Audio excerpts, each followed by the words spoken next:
Assalamualaikum warahmatullahi wabarakatuh. Apa khabar semua? Hari ni 28 Mei. Maaf lah lighting tak berapa cantik, tapi tak apa, kita nak dengar suara je kan. Kita nak berkongsi tentang legacy. Okay. Legacy ni satu tajuk yang sangat dekat dengan saya. Sebab mak selalu pesan kan, kalau pergi mana-mana, jangan tinggalkan tempat tu tanpa tinggalkan legacy. Tapi bukanlah sebab apa yang mak cakap lah. Lebih daripada itu adalah sesuatu yang memang telah diajarkan dalam agama kita sendiri.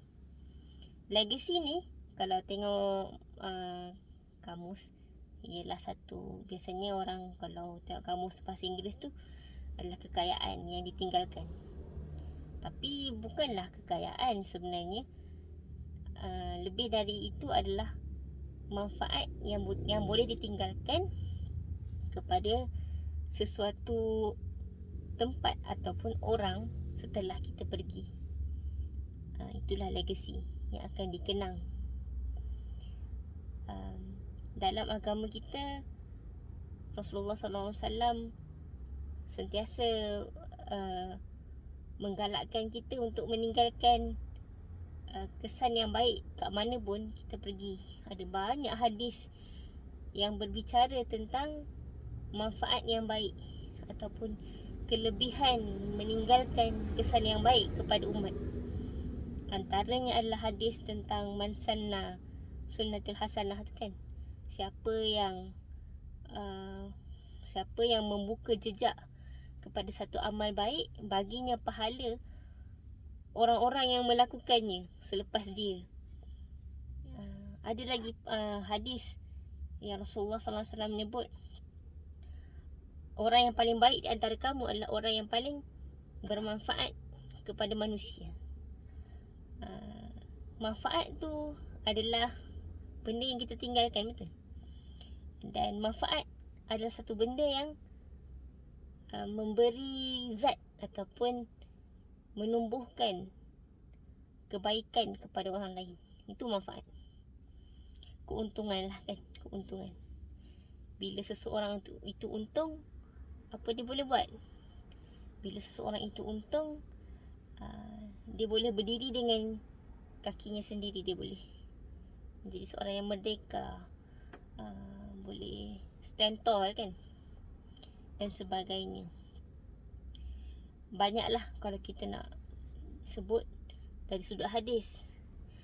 Kalau kita pergi kepada Al-Quran sendiri, kita boleh pergi kepada kisah Nabi Ibrahim alaihissalam. Apabila Nabi Ibrahim ini dia membina Kaabah, antara doa yang didoakan kepada Allah Subhanahu Wa Taala adalah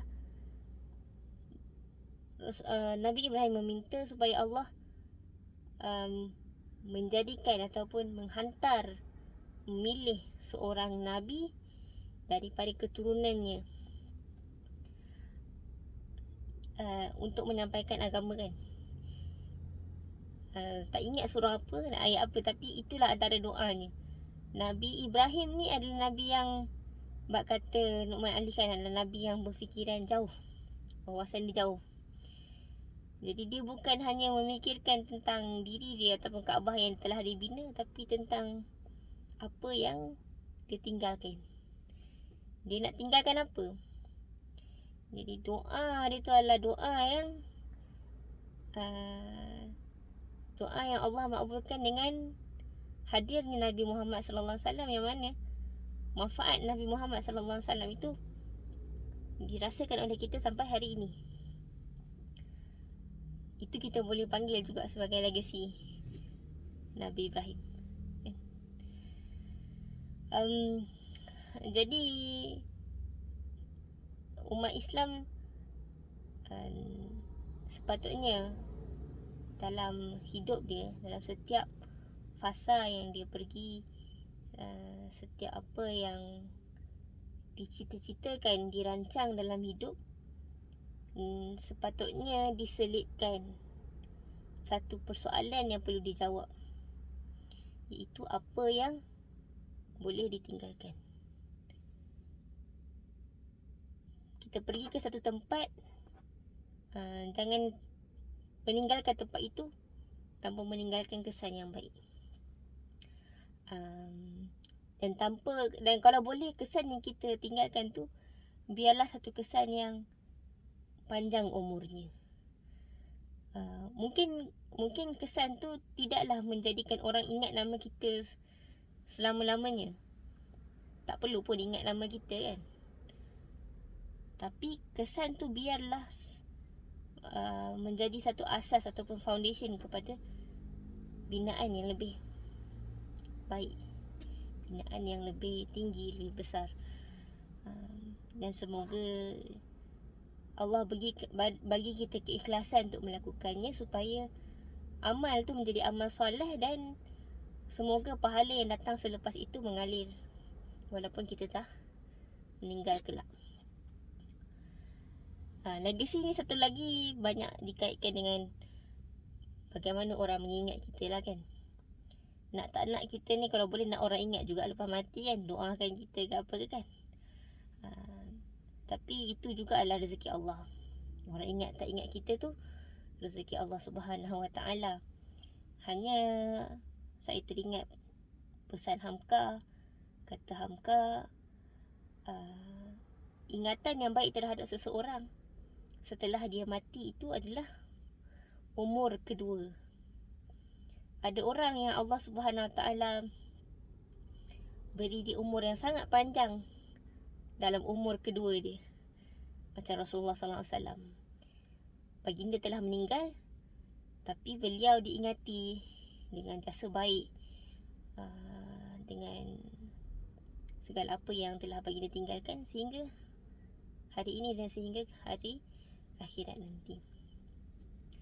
Jadi begitulah sedikit tentang legacy kan. Ia adalah peringatan yang ringkas untuk saya dalam apa saja yang kita mahu tempuhi dan mahu gunakan umur yang berbaki ni. Biarlah dalam rangka meninggalkan manfaat, dan tidak menjadi satu orang ataupun umat yang datang satu tempat dan pergi tanpa meninggalkan apa-apa dan sia-sia kan. Sebab Allah Subhanahu Wa Taala tidak menjadikan kita sebagai sia-sia. Dan sekian saja kawan-kawan. Semoga perkongsian kali ini bermanfaat. InsyaAllah sampai ketemu lagi. Assalamualaikum warahmatullahi wabarakatuh.